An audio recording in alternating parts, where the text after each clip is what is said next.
नमस्कार, जय हिंद साथियों। आप सभी का स्वागत है आपके अपने यूट्यूब चैनल नॉलेज की क्लास में। साथियों, आज की इस वीडियो में हम बात करने वाले हैं मध्य प्रदेश महिला पर्यवेक्षक भर्ती की। और महिला पर्यवेक्षक का जो भी सिलेबस है उसके हम आपको topic wise MCQ based question करवाने वाले हैं। तो आज की इस वीडियो में जो हमारा टॉपिक है वो है सामुदायिक संगठन एवं मोबिलाइजेशन। जी हाँ, ये 8 नंबर का पूछा जाना है, तो ये आपके टॉपिक है। और इससे रिलेटेड हम अभी पहला पार्ट डाल चुके हैं इसका, सामुदायिक संगठन एवं मोबिलाइजेशन का। आपने नहीं देखा है तो प्लेलिस्ट बनी हुई है, आप लोग जाइए और देखिएगा। ये हमारा पार्ट दूसरा है। जी हाँ, इसमें हम टॉप 30 महत्वपूर्ण प्रश्न डिस्कस करने वाले हैं, तो हमारे साथ बने रहें लास्ट तक। चैनल पर नए हैं तो चैनल को जरूर सब्सक्राइब कर लें। चलिए पहला प्रश्न देखते हैं। पहला प्रश्न क्या है? पहला प्रश्न है, सामुदायिक संगठन में सामाजिक पूंजी यानी सोशल कैपिटल का क्या महत्व है? केवल वित्तीय सहायता प्राप्त करना। ऑप्शन बी है बाहरी संस्थाओं पर निर्भर रहना। ऑप्शन सी है राजनीतिक संबंधों को मजबूत करना। ऑप्शन डी है समुदाय के भीतर विश्वास और सहयोग को बढ़ावा देना। तो राइट आंसर हो जाएगा ऑप्शन डी, समुदाय के भीतर विश्वास और सहयोग को बढ़ावा देना। ये सामाजिक पूंजी का महत्व है। ऑप्शन डी क्या होगा राइट आंसर? चलिए दूसरा प्रश्न है, निम्नलिखित में से कौन सा सामुदायिक संगठन का एक आवश्यक तत्व नहीं है? केंद्रीयकरण और नियंत्रण। ऑप्शन बी सामाजिक भागीदारी। ऑप्शन सी समानता और पारदर्शिता। ऑप्शन डी नेतृत्व और जवाबदेही। तो राइट आंसर हो जाएगा ऑप्शन ए, केंद्रीयकरण और नियंत्रण। ये सामुदायिक संगठन का एक आवश्यक तत्व नहीं है। ऑप्शन ए क्या होगा राइट आंसर? चलिए क्वेश्चन नेक्स्ट है, सामुदायिक विकास में स्थानीय नेतृत्व क्यों आवश्यक होता है? बाहरी संगठनों को नियंत्रण करने के लिए, केवल सरकारी आदेशों को लागू करने के लिए, बाहरी प्रभाव को कम करने के लिए। ऑप्शन डी है स्थानीय समस्याओं को बेहतर समझने के लिए। तो इसका राइट आंसर हो जाएगा ऑप्शन डी, स्थानीय समस्याओं को बेहतर समझने के लिए। ऑप्शन डी क्या होगा करेक्ट आंसर?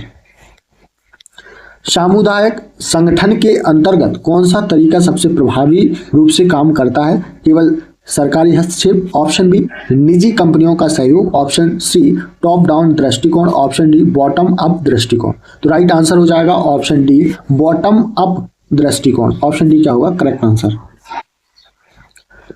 प्रभावी सामुदायिक विकास के लिए सबसे आवश्यक कारक कौन सा है? राजनीतिक हस्तक्षेप। ऑप्शन बी है बाहरी विशेषज्ञों का नियंत्रण। ऑप्शन सी है केवल सरकारी योजनाएं। ऑप्शन डी समुदाय की भागीदारी। तो राइट आंसर हो जाएगा ऑप्शन डी, समुदाय की भागीदारी।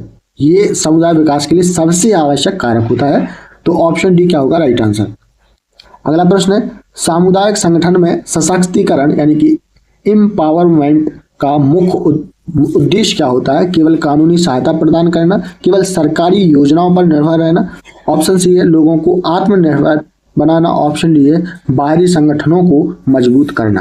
तो इसका राइट आंसर हो जाएगा ऑप्शन सी, लोगों को आत्मनिर्भर बनाना। ये सामुदायिक संगठन में सशक्तिकरण का मुख्य उद्देश्य होता है। ऑप्शन सी क्या होगा राइट आंसर? सामुदायिक मोबिलाइजेशन की सबसे बड़ी चुनौती क्या होती है? केवल बाहरी संगठनों की भागीदारी। ऑप्शन बी है वित्तीय संसाधनों की अधिकता। ऑप्शन सी सामाजिक असमानता। ऑप्शन डी राजनीतिक स्थिरता। तो इसका राइट आंसर हो जाएगा ऑप्शन सी, सामाजिक असमानता। ऑप्शन सी क्या होगा करेक्ट आंसर? सामुदायिक विकास की प्रक्रिया में किसे प्राथमिकता दी जानी चाहिए? केवल कानूनी सहायता को, केवल बाहरी निवेश को, केवल स्थानीय आवश्यकताओं को। ऑप्शन डी है राष्ट्रीय नीति को। तो राइट आंसर हो जाएगा ऑप्शन सी, स्थानीय आवश्यकताओं को क्या प्राथमिकता दी जानी चाहिए। ऑप्शन सी क्या होगा राइट आंसर?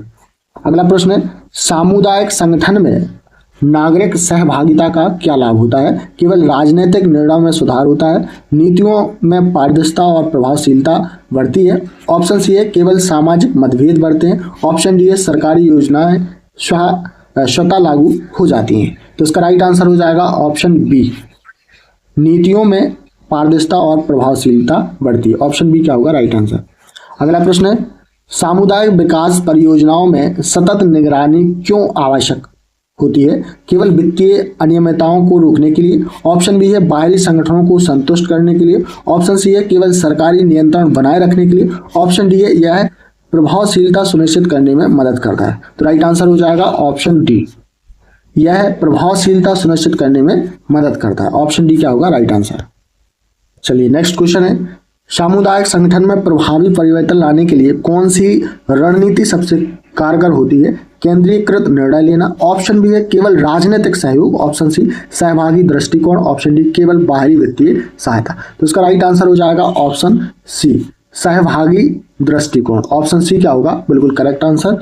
नेक्स्ट क्वेश्चन है समुदाय को संगठित करने के लिए सबसे प्रभावी संचार माध्यम कौन सा होता है? केवल टेलीविजन विज्ञापन। ऑप्शन बी है स्थानीय बैठकें और चर्चाएं।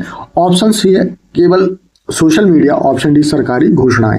तो इसका राइट आंसर हो जाएगा ऑप्शन बी स्थानीय बैठकें और चर्चाएं। ऑप्शन बी क्या होगा? Correct answer. सामुदायिक संगठन की दीर्घकालिक सफलता किस पर निर्भर करती है? केवल सरकारी अनुदान पर। ऑप्शन बी है समुदाय की स्वायत्तता और भागीदारी। ऑप्शन सी केवल बाहरी संगठनों के योगदान पर। ऑप्शन डी है स्थानीय नेतृत्व की अनुपस्थिति पर। तो राइट आंसर हो जाएगा ऑप्शन बी समुदाय की स्वायत्तता और भागीदारी। ऑप्शन बी क्या होगा? Correct answer. अगला प्रश्न है सामुदायिक मोबिलाइजेशन में संवेदनशीलता का क्या महत्व होता है? केवल आर्थिक लाभ प्राप्त करने के लिए, केवल बाहरी संगठनों को संतुष्ट करने के लिए। ऑप्शन सी है समुदाय की आवश्यकताओं को समझने में मदद मिलती है। ऑप्शन डी कानूनी प्रक्रियाओं को नियंत्रित करने के लिए। तो राइट आंसर हो जाएगा ऑप्शन सी समुदाय की आवश्यकताओं को समझने में मदद मिलती है। ऑप्शन सी क्या होगा? Right answer. सामुदायिक संगठन में महिलाओं की भागीदारी क्यों महत्वपूर्ण होती है? वेरी वेरी मोस्ट इंपोर्टेंट प्रश्न है। केवल सामाजिक संतुलन बनाए रखने के लिए, केवल सरकारी योजनाओं को का लाभ उठाने के लिए, केवल राजनीतिक उद्देश्यों को पूरा करने के लिए। ऑप्शन डी है केवल बाहरी संगठनों को प्रभावित करने के लिए। तो राइट आंसर हो जाएगा ऑप्शन ए केवल सामाजिक संतुलन बनाए रखने के लिए सामुदायिक संगठन में महिलाओं की भागीदारी महत्वपूर्ण होती है। ऑप्शन ए क्या होगा? Right answer.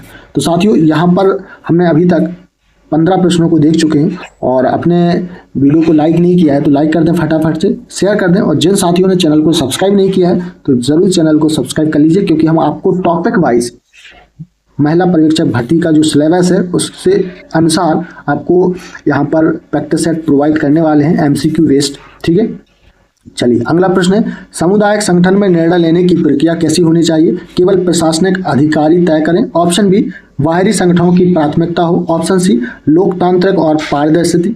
ऑप्शन डी केवल पुरुषों द्वारा संचालित। तो इसका राइट आंसर हो जाएगा ऑप्शन सी लोकतांत्रिक और पारदर्शी। ऑप्शन सी क्या होगा? Right answer. अगला प्रश्न है सामुदायिक विकास के लिए क्षमता निर्माण क्यों आवश्यक है? बाहरी वित्तीय संसाधनों की निर्भरता बढ़ाने के लिए। ऑप्शन बी है सरकारी नीतियों को मजबूती देने के लिए। ऑप्शन सी केवल जागरूकता अभियान चलाने के लिए। ऑप्शन डी समुदाय को आत्मनिर्भर बनाने के लिए। तो इसका राइट आंसर हो जाएगा ऑप्शन डी समुदाय को आत्मनिर्भर बनाने के लिए। ऑप्शन डी क्या होगा? Right answer. प्रभावी सामुदायिक संगठन का मुख्य उद्देश्य क्या है? केवल सरकारी योजनाओं को लागू करना। ऑप्शन बी है केवल बाहरी निवेश आकर्षित करना। ऑप्शन सी सामाजिक परिवर्तन को बढ़ावा देना। ऑप्शन डी केवल कानूनी परामर्श देना। तो इसका राइट आंसर हो जाएगा ऑप्शन सी सामाजिक परिवर्तन को बढ़ावा देना। ऑप्शन सी क्या होगा? Right answer. अगला प्रश्न है सामुदायिक मोबिलाइजेशन में स्थानीय भाषाओं का उपयोग क्यों आवश्यक है?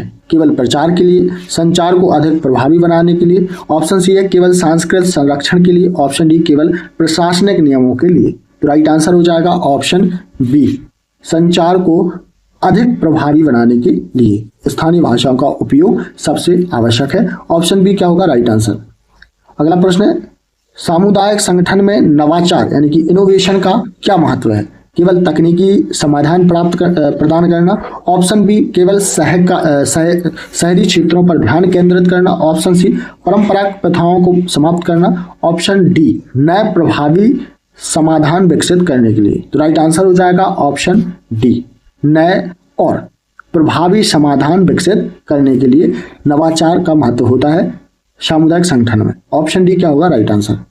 चलिए अगला प्रश्न है सामुदायिक विकास में सशक्तिकरण का मुख्य उद्देश्य क्या है? केवल सरकार की नीतियों को लागू करना। ऑप्शन बी केवल बाहरी संगठनों पर निर्भर। ऑप्शन सी लोगों को आत्मनिर्भर बनाना। ऑप्शन डी केवल शहरी विकास को प्राथमिकता देना। तो राइट आंसर हो जाएगा ऑप्शन सी लोगों को आत्मनिर्भर बनाना। ये सामुदायिक विकास में सशक्तिकरण का मुख्य उद्देश्य है। ऑप्शन सी क्या होगा? Right answer. सामुदायिक संगठन में भागीदारी बढ़ाने के लिए सबसे प्रभावी तरीका कौन सा है?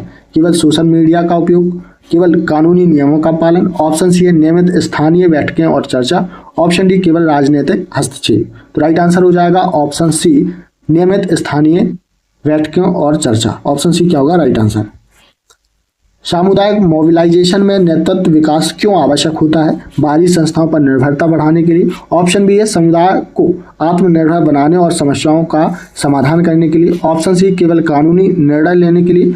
ऑप्शन डी केवल सामाजिक कार्यकर्ताओं को प्रशिक्षित करने के लिए। तो राइट आंसर हो जाएगा ऑप्शन बी। ऑप्शन बी क्या होगा राइट आंसर, समुदाय को आत्मनिर्भर बनाने और समस्याओं का समाधान करने के लिए। ऑप्शन बी क्या होगा राइट आंसर। सामुदायिक संगठन में सामाजिक उत्तरदायित्व क्यों महत्वपूर्ण होता है? केवल कानूनी औपचारिकताओं को पूरा करने के लिए, केवल सरकार को सहयोग देने के लिए, सामुदायिक हितों को बढ़ावा देने और सामाजिक संतुलन बनाए रखने के लिए। ऑप्शन डी है केवल व्यापारिक संगठनों को लाभ पहुंचाने के लिए। तो राइट आंसर हो जाएगा ऑप्शन सी, सामुदायिक हितों को बढ़ावा देने और सामाजिक संतुलन बनाए रखने के लिए। ऑप्शन सी क्या होगा राइट आंसर। अगला प्रश्न है, प्रभावी सामुदायिक विकास में सबसे महत्वपूर्ण घटक कौन सा होता है? केवल सरकारी योजनाएं, बाहरी निवेश, समुदाय की सक्रिय भागीदारी, केवल प्रशासनिक हस्तक्षेप। तो राइट आंसर हो जाएगा ऑप्शन सी, समुदाय की सक्रिय भागीदारी। ऑप्शन सी क्या होगा करेक्ट आंसर। अगला प्रश्न है, सामुदायिक संगठन में निर्णय लेने की प्रक्रिया कैसी होनी चाहिए? केवल प्रशासनिक अधिकारी तय करें। ऑप्शन बी है सामुदायिक सहभागिता पर आधारित हो, केवल पुरुषों द्वारा संचालित हो, केवल शहरी क्षेत्रों तक सीमित हो। तो राइट आंसर हो जाएगा ऑप्शन बी, सामुदायिक सहभागिता पर आधारित हो। ऑप्शन सी क्या होगा करेक्ट आंसर।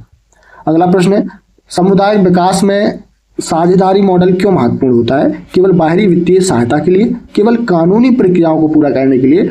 ऑप्शन सी है सरकारी, निजी और सामाजिक संगठनों के बीच सहयोग बढ़ाने के लिए। ऑप्शन डी केवल लाभ प्राप्त करने के लिए। तो इसका राइट आंसर हो जाएगा ऑप्शन सी, सरकारी, निजी और सामाजिक संगठनों के बीच सहयोग बढ़ाने के लिए। ठीक है, साझेदारी मॉडल का महत्वपूर्ण है। ऑप्शन सी क्या होगा करेक्ट आंसर। चलिए अगला प्रश्न है, सामुदायिक संगठन में पारदर्शिता बनाए रखने के लिए क्या आवश्यक है? केवल गोपनीय निर्णय, खुले संचार और भागीदारी, केवल प्रशासनिक अधिकारियों की निगरानी। ऑप्शन डी है केवल बाहरी संगठनों की भागीदारी। तो इसका राइट आंसर हो जाएगा ऑप्शन बी, खुले संचार और भागीदारी। सामुदायिक मोबिलाइजेशन में सबसे कठिन चुनौती कौन सी होती है? बाहरी निवेश की कमी, समुदाय की असहमति और भागीदारी की कमी। ऑप्शन सी है कानूनी औपचारिकताओं की अधिकता। ऑप्शन डी केवल तकनीकी संसाधनों की कमी। तो राइट आंसर हो जाएगा ऑप्शन बी, समुदाय की असहमति और भागीदारी की कमी। ऑप्शन बी क्या होगा राइट आंसर। आज का अंतिम प्रश्न है और वेरी वेरी मोस्ट इंपोर्टेंट है, सामुदायिक संगठन में स्थानीय नेतृत्व की क्या भूमिका होती है? केवल सरकारी योजनाएं लागू करना, समुदाय को संगठित और प्रेरित करना। ऑप्शन सी है केवल बाहरी संगठनों की सहायता करना। ऑप्शन डी केवल आर्थिक अनुदान प्राप्त करना। तो इसका राइट आंसर हो जाएगा ऑप्शन बी, समुदाय को संगठित कर और प्रेरित करना। ये स्थानीय नेतृत्व की महत्वपूर्ण भूमिका होती है। ऑप्शन बी क्या होगा करेक्ट आंसर। तो साथियों यहाँ पर हमने बहुत ही महत्वपूर्ण मध्य प्रदेश महिला पर्यवेक्षक भर्ती एग्जाम के लिए सामुदायिक संगठन एवं मोबिलाइजेशन से रिलेटेड प्रश्नों को देखा। तो ये हमारा दूसरा पार्ट था, पहला हम अपलोड कर चुके हैं इस टॉपिक से। तो नहीं देखा है तो प्लेलिस्ट बनी हुई है और इसका जो लिंक है वो डिस्क्रिप्शन में भी हम आपको दे देंगे, तो वहां से भी आप देख सकते हैं। अभी तक आपने चैनल को सब्सक्राइब नहीं किया तो चैनल को सब्सक्राइब करें और मिलते हैं नेक्स्ट पार्ट के साथ। तब तक के लिए नमस्कार, जय हिंद।